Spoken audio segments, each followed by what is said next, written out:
Oi pessoal, bom dia, espero que todo mundo esteja bem. Conforme a gente conversei com vocês por e-mail, né? Hoje, dia 20 de novembro, é o Dia da Consciência Negra e o Instituto tem algumas atividades, então, e para que vocês possam participar dessa atividade, vai ter uma mesa redonda hoje à noite. Eu estou mandando aqui para vocês essa videoaula, né? Então, essa videoaula vai ser, ela vem a substituir então o encontro síncrono, a atividade síncrona, né? Vocês vão assistir a videoaula de forma assíncrona, vão fazer as atividades assíncronas também e, tendo dúvida, vocês vão usar os canais que a gente costuma usar, WhatsApp, e-mail, para tirar as dúvidas, ok? Também podemos conversar na semana que vem sobre as dúvidas relativas a esse tópico, ao tópico 3. Na semana que vem a gente começa o tópico 4, né, na sexta da semana que vem, mas a gente pode voltar sem problema nenhum, nos horários de atendimento, ao tópico 3 para tirar as dúvidas. Também farei um outro vídeo, né, eu vou postar também,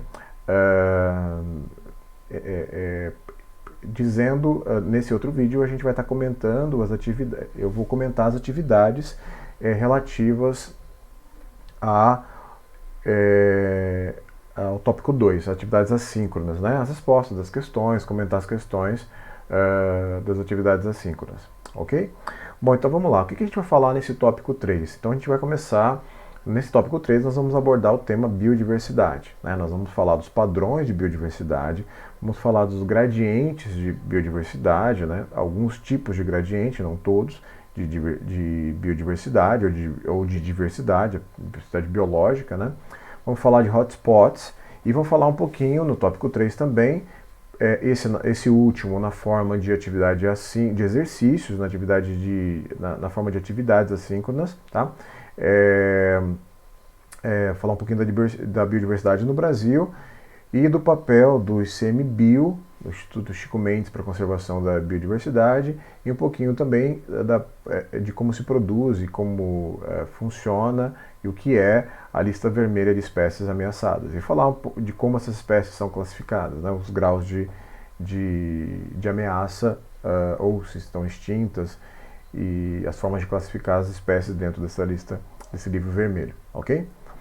Bom, o que é? Então, antes de mais nada, vamos tentar definir o que é biodiversidade ou diversidade biológica, né? O que esse termo quer dizer? Acho que todo mundo tem mais ou menos em mente, já usou essa palavra em algum lugar, né? Ela faz parte do nosso cotidiano, a gente ouve na TV, a gente fala com as pessoas sobre biodiversidade, né? A gente está acostumado a ouvir muito isso, sempre relacionado a questões ambientais, né? Então, como no Brasil, por exemplo, a gente tem biomas de altíssima riqueza de espécies, de grande biodiversidade. A gente está acostumado aqui no Brasil a falar muito sobre isso, né? Porque nós estamos no local, a gente vai falar mais, já sobre isso, mas nós estamos na região, nós que eu digo Brasil, né, se encontra dentro da região de maior biodiversidade do mundo. Bom, então esse é um termo que foi criado recentemente, na década de 80, e durante a Rio 92, né, ficou muito famosa, a Rio 92 foi um encontro que tratou sobre questões ambientais, né, promovida pela ONU. Dentro da Rio 92 aconteceu então a CDB, que é a Convenção sobre Diversidade Biológica.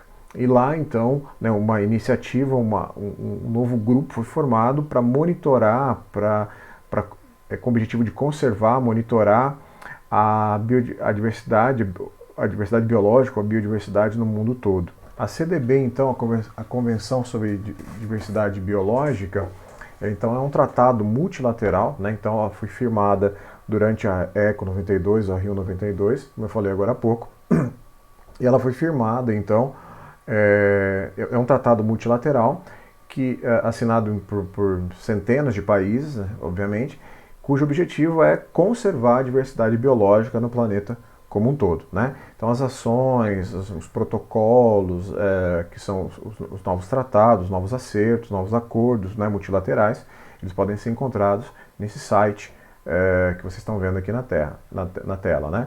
Então ele é bem fácil de achar, se vocês tiverem curiosidade, né?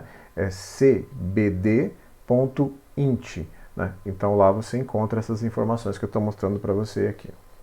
Bom, continuando, né? Mas o que é então? A gente não definiu o que é essa diversidade biológica, né? Ou biodiversidade, né? Então a gente pode definir, isso é uma definição bem generalizada,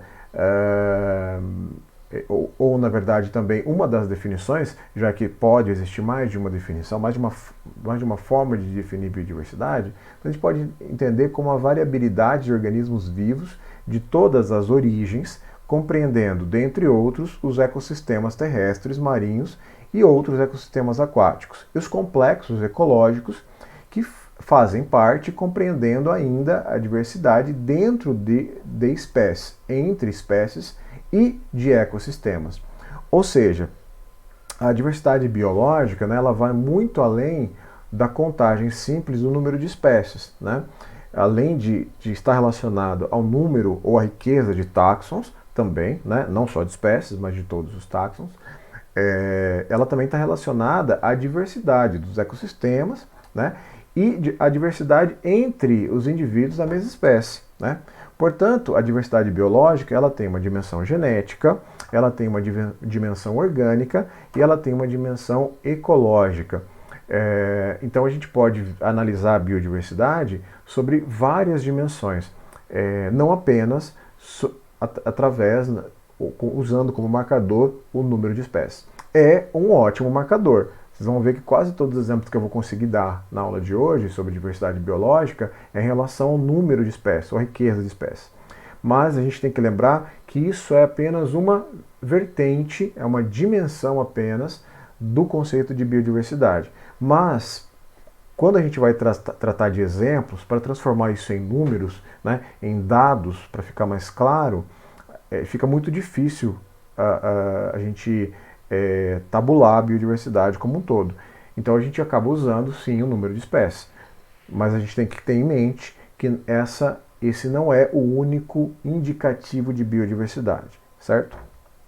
Bom, se a gente está falando em número de espécies, agora pensando na biodiversidade ou na diversidade biológica do planeta como um todo, né? Vamos tentar responder essa pergunta. Quantas espécies existem? Quantas espécies existem no nosso planeta? Já pararam para pensar sobre isso? Bom, se a gente olhar quantas espécies já foram catalogadas ou quantas já foram registradas, é mais fácil, a gente consegue saber então, né? Então alguns levantamentos mostraram, a gente vai ver um número aqui desse levantamento que talvez seja o mais famoso, mais comum, né? Que é de 1,8 milhões de espécies. Ou seja, você tem 1.800.000 espécies registradas. Bom, mas outros levantamentos mostram outros números, tá? Esses números são variados. Mas isso não representa quantas espécies existem, né? Obviamente, o número de espécies registradas é muito, muito inferior ao número de espécies que existem. Então, algumas estimativas mostram que existem 5 milhões, outras 10, outras 100 milhões de espécies e outras chegam a dizerem 500 milhões de espécies, né? Coloquei aqui essas interrogações no final porque, na verdade, essas estimativas variam bastante, né? E se a gente partir da mais conservadora, 5 milhões de espécies, a gente está vendo, já dá para ver que a gente não conhece, não tem registro ainda de nem da metade do número de espécies que são estimadas, né? Bom, vou dar um outro exemplo aqui. Esse aqui é um trabalho de 2011, né? Um trabalho não tão antigo, né? Também não tão recente, mas em relação ao que se estuda sobre biodiversidade desde a década de 80, é um trabalho relativamente recente, né? Então ele coloca aqui que o número de espécies catalogadas, também de uma certa forma é estimativa, porque é muito difícil você fazer um levantamento das espécies catalogadas de forma exata, né? Ele coloca mais ou menos de 1.244.000 espécies catalogadas, certo? Mas o número estimado de 8.750.000, né? Então nota que essa estimativa ela coloca um pouquinho menor o número de espécies catalogadas, mas aumenta de 5, que é a mais conservadora que a gente acabou de ver, para 8,75 milhões de espécies estimadas, né? Então notem que a biodiversidade que existe no planeta, a grande parte dessa biodiversidade não é conhecida. Qualquer estimativa que você possa olhar, a gente ainda conhece um número pequeno de espécies, conhecemos ainda menos da metade, talvez menos da metade do número de espécies que podem existir. À medida que a gente conhecer mais espécies, obviamente, a gente vai ter uma noção mais clara de quantas espécies ainda há para conhecer. Nesse trabalho, nessa estimativa, vocês estão vendo a referência aqui embaixo, né? Vocês podem buscar na internet depois se quiserem ler. É interessante notar que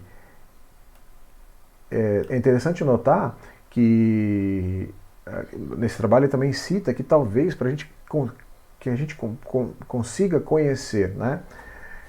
Então, também é uma estimativa, mas para a gente conhecer todas as espécies existentes na Terra, utilizando essa estimativa, demoraria cerca ainda de mais 1000 anos de estudos, né? O que obviamente é muito tempo. Bom, mas por que essas estimativas elas variam tanto, né? Porque algumas dizem, então vamos pegar o número de espécies catalogadas, né? Vamos colocar a primeira estimativa que eu dei lá, 1,8 milhões de espécies, tá? Então, a gente conhece 1.800.000 espécies, né? Mas quantas existem? 5 milhões, 10 milhões, 8,75 milhões, 100 milhões? Quantas existem?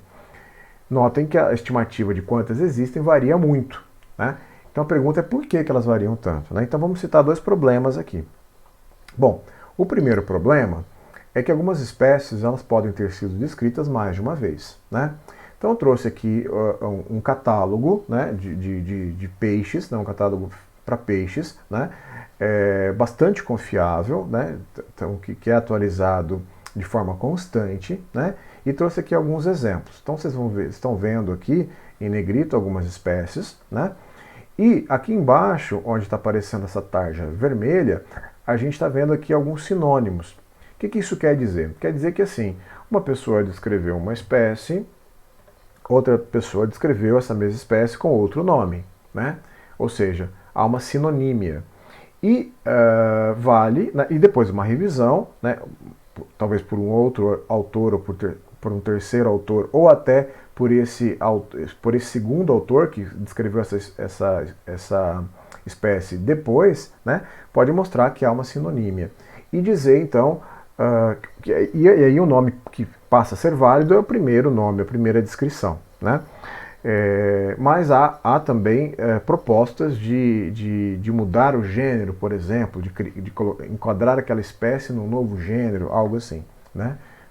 Porque ela talvez tenha sido mal descrita. Claro que mal descrita com os recursos que se tinha à época, né? A gente vai ver que muitas espécies foram descritas no século XIX, né? Então os recursos naquela época eram mais limitados. Bom, olhando um pouquinho mais, né, a gente vai ver que outros vários exemplos, né, de espécies que têm sinônimos, né, que tem sinônimo. Então quer dizer, você tem a mesma espécie com dois nomes diferentes, ok? Então esse é um problema que ocorre. Mas o contrário também ocorre, né? O contrário também ocorre. Então o que pode acontecer também é que várias espécies, né, um conjunto de espécies, eles foram descritos como uma única espécie, né? Nesse caso você tem vários exemplos, né? O que se pode muitas vezes denominar como espécies crípticas. O que são espécies crípticas? São espécies que têm uma distribuição parecida, né? Muitas vezes uma distribuição alopátrica, que a gente chama, uma acontece num local e outra acontece no outro local já bastante próximo, né? Numa outra região bastante próxima. E você olha para elas e não tem diferença morfológica, você não encontra nenhum tipo de marcador morfológico que permita dizer que são espécies diferentes, né?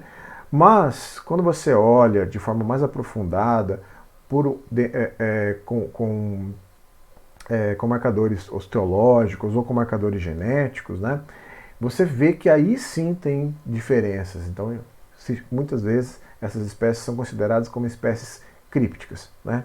Então aqui um exemplo que talvez não seja não seja só um exemplo de espécies crípticas, mas seja também de crípticas, desculpa, mas também seja um exemplo de espécies que foram melhor estudadas, né, cujo o estudo foi mais aprofundado.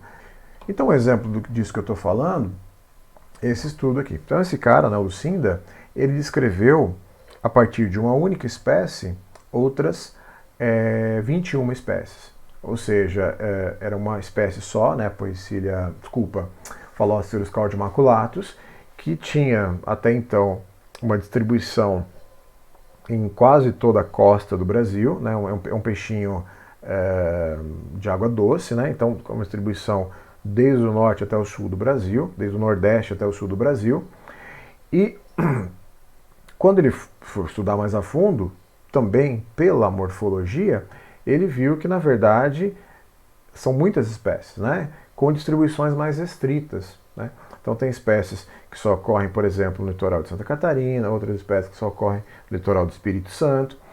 E ele viu, então, que há, né,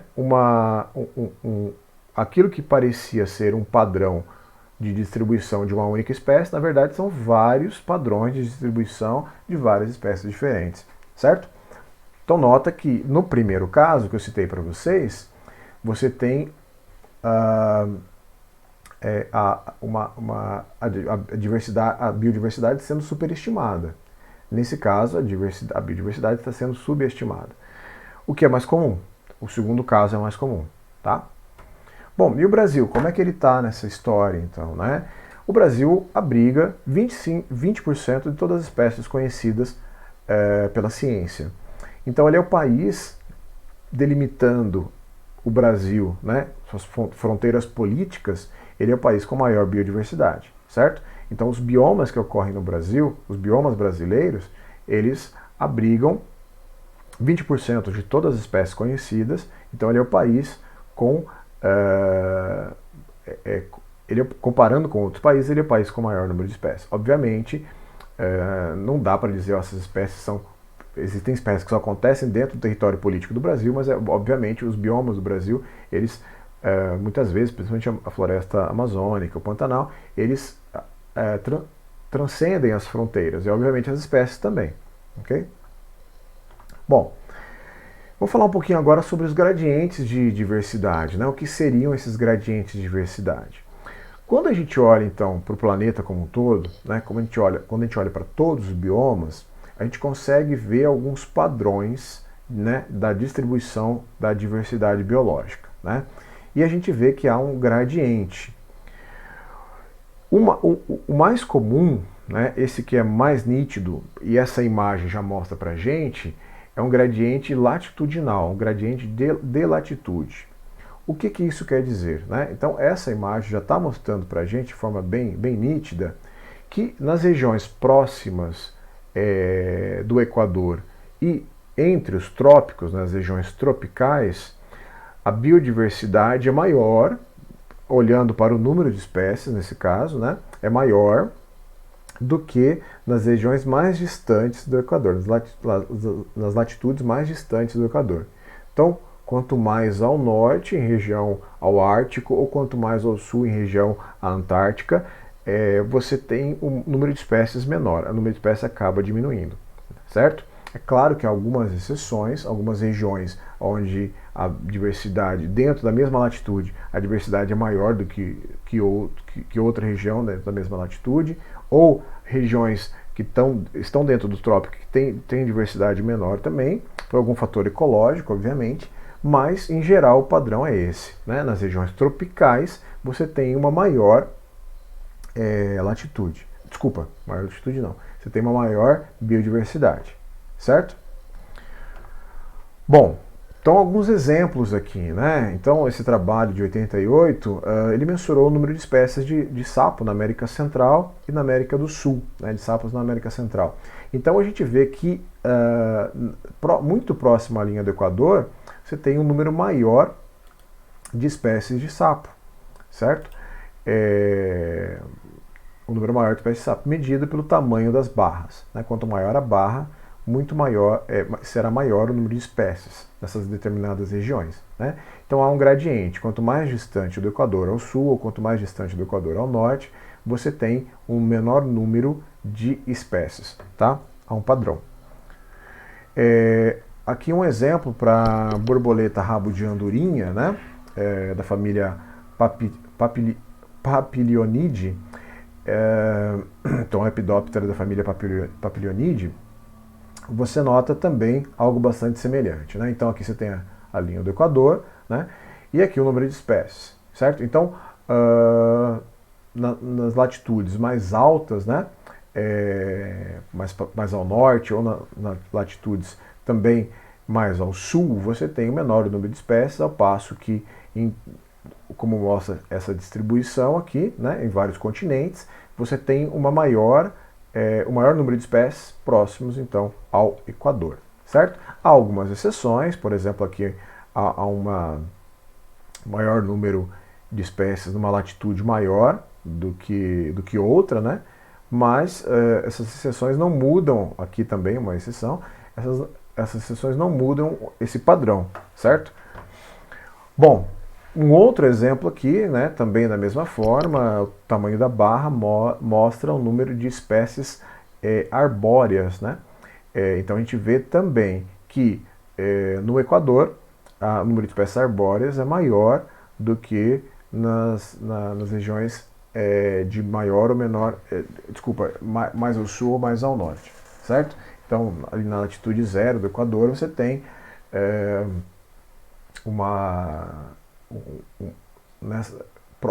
e dentro dos tópicos, você tem uma maior diversidade. Bom, e o que explica esse padrão, então, né? Por que tem, próximo ao Equador, ou entre as regiões tropicais, né, entre os trópicos, ou próximo aos trópicos, porque você tem ali, então, esse padrão de maior diversidade, né? E por que esse padrão ele se repete em latitudes semelhantes, né? Então, quando eu olho várias regiões com a mesma latitude, há um padrão de maior diversidade biológica nessas regiões próximas ao Equador e próximas aos trópicos, desculpa. Bom, será que se a gente mensurar, ali tem uma maior área de terra? Será que isso responde? Né? É claro que aqui a gente está falando também da diversidade terrestre, né, de espécies terrestres, tá? Então tem uma maior área de terra, e será que isso responde? Né? Será que é porque ali tem alta produtividade? Bom, próximo ao Equador você tem mais insolação, você tem mais luminosidade. Maior luminosidade, né? Mais luz, né? Os dias são mais longos, né? E também você tem a radiação solar incidindo de forma mais direta. Numa menor área, né? Numa menor área você tem numa determinada área você tem uma maior insolação. Então isso propicia uma alta produtividade. Será que isso responde? Bom, será que é por causa da complexidade ambiental, né? Mas será que essa complexidade ambiental também não é fruto da diversidade biológica?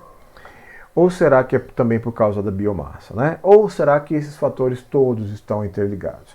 Bom, não dá para dar uma resposta por causa disso, né? Por causa desse fator. Mas a gente pode analisá-los com mais calma, né? Então vamos tentar aqui falar dos principais, né? Que são, por exemplo, começar pela produtividade.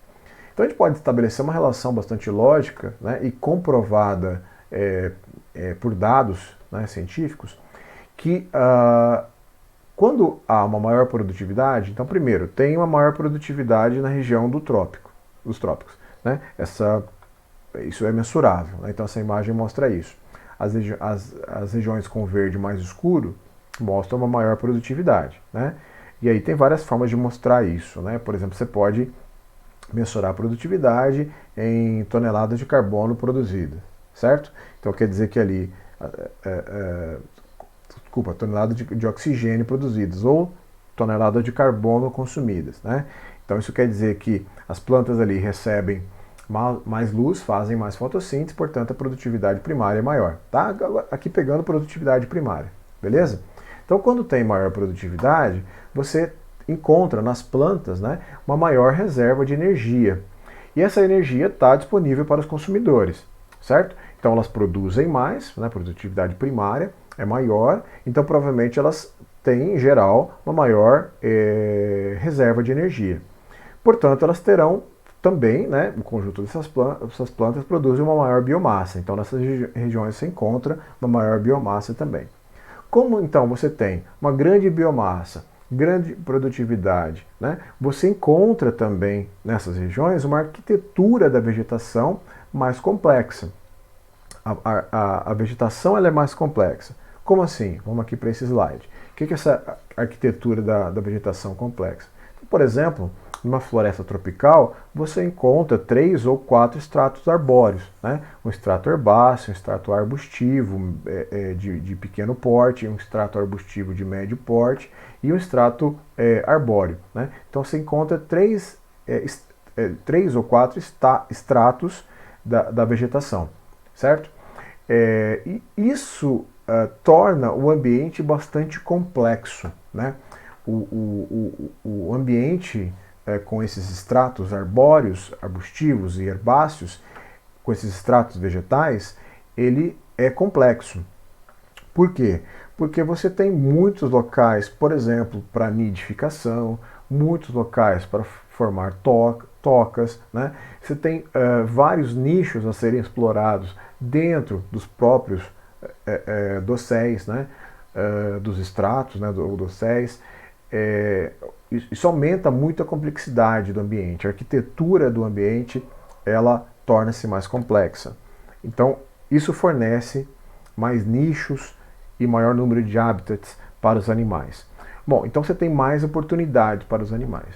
Se você tem, então, uma maior produtividade que pode levar, então, a uma maior biodiversidade vegetal, a maior biodiversidade vegetal pode levar a uma maior biodiversidade animal também, certo? Então essa relação lógica que tem que ser confrontada com os dados, né? Então quando você compara a produtividade dessa região com outras regiões do mundo, você vê que é realmente maior. E quando você compara a arquitetura, a complexidade ambiental dessas regiões com outras regiões do mundo, você vê que ela é realmente maior também.